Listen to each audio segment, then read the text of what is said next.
Dati naniniwala ako sa sabi-sabi,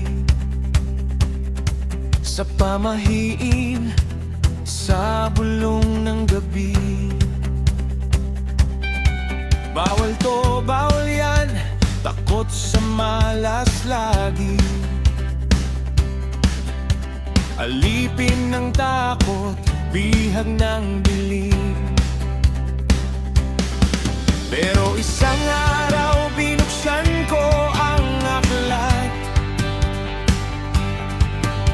Doon ko nabasa ang pangalan niya, Jesus.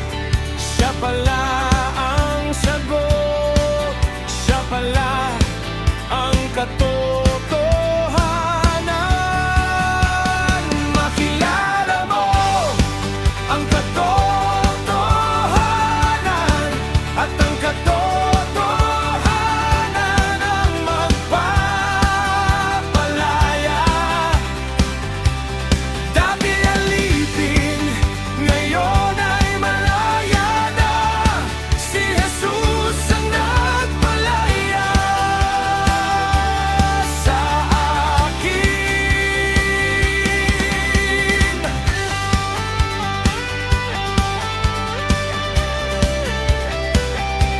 Hindi na ako nag-aalay, hindi na nagdadasal sa bato. Hindi na ako sumasangguni sa manghuhula. Ang pagpapala at buhay, siya lang ang may hawak. Hindi swerte, hindi anting-anting, si Jesus lang sapat. Kaya ngayon itaas ko ang aking mga kamay. Wala nang tanikala, wala nang kadena, dahil ang dugo niya ang naglinis sa akin. Malaya na ako sa pangalan ni Jesus.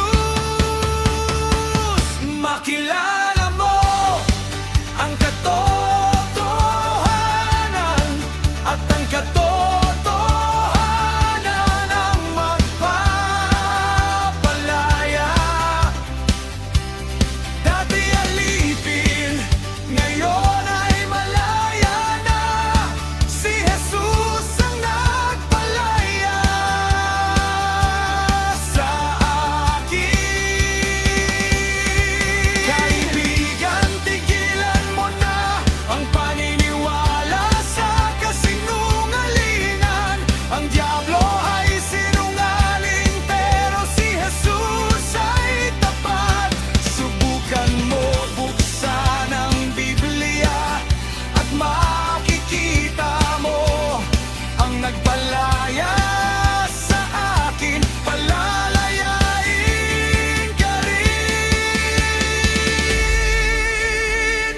Makilala mo ang katotohanan, at ang katotohanan ang magpapalaya.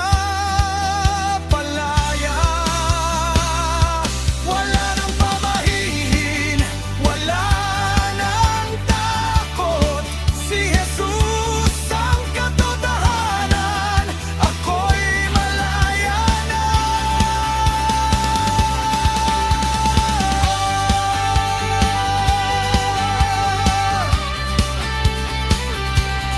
Dati alipin, ngayon malaya na.